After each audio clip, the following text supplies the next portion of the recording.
According to the World Health Organization, alcohol and tobacco cigarettes are group 1 carcinogens. That means there is enough scientific research to prove that they will certainly cause cancer. Yeah, that smoke you enjoy during your lunch break or that ice cold beer you love to have after work might be what will kill you. Now, imagine if you do both smoking and drinking. You're basically going, God, kill me now. What are you waiting for? Come on. Well, one day he's gonna listen. But are drinking and smoking equally dangerous to your health? Well, no. Let's read these two warning labels together. The one on the left is found on cigarette boxes, and the one on the right is found on alcohol.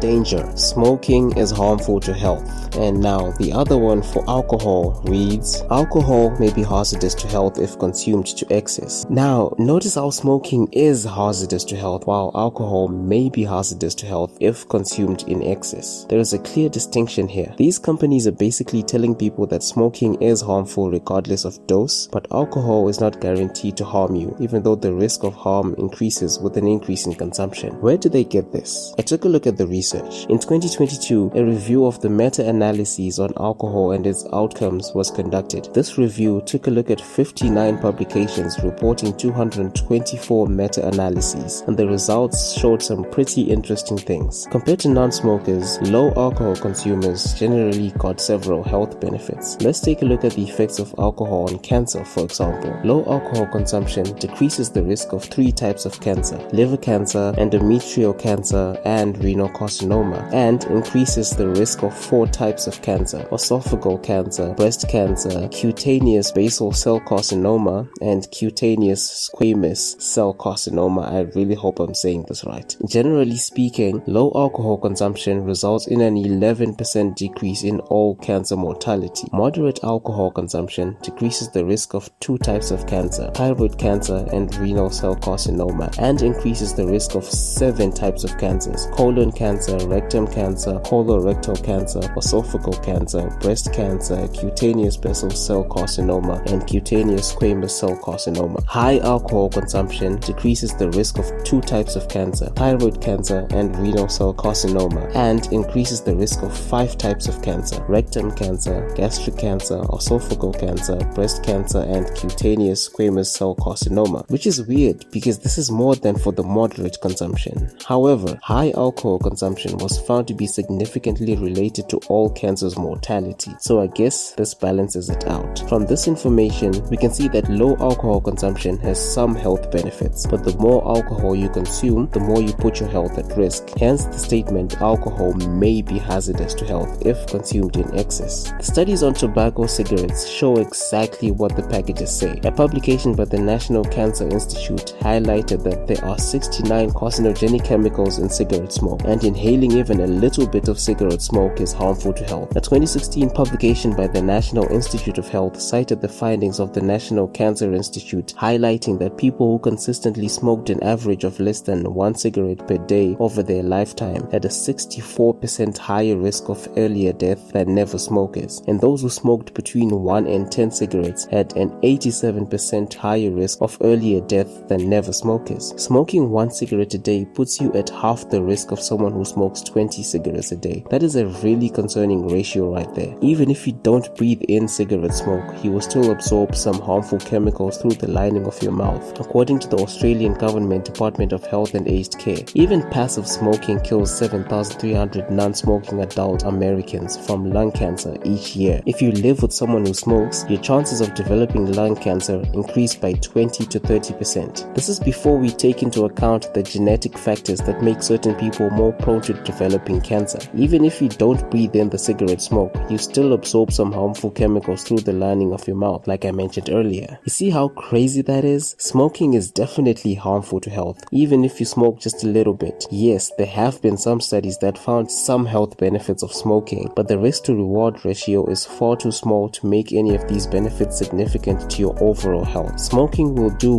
way more damage than it will good. So, in a nutshell, both smoking and drinking have no stipulated safe levels, but low alcohol consumption has been found to have some significant health benefits and lower health risks, whereas low smoking levels have insignificant health benefits and higher health risks. Someone once said drinking is like driving a car. The moment you start driving, the risk of being in an accident and dying becomes present. The safer you are when driving, the less likely the accident is to happen, and the more reckless you are, the more likely you are to get into the accident. People know that cars can kill them, but they use them anyway because of the many benefits they provide. People simply drive safely to decrease the likelihood of dying while driving. Smoking is not like this. There is nothing that you can do to make it safer. The moment you smoke even a little bit, your health is automatically at an obvious risk. So this is why drinking is not as bad for your health as smoking is. I'm hoping this video will convince someone to be more responsible with their health and stop smoking. Better yet, I hope someone will stop both smoking and drinking if they have the willpower and they see it better for themselves to stop drinking alcohol. If you do both smoking and drinking, you are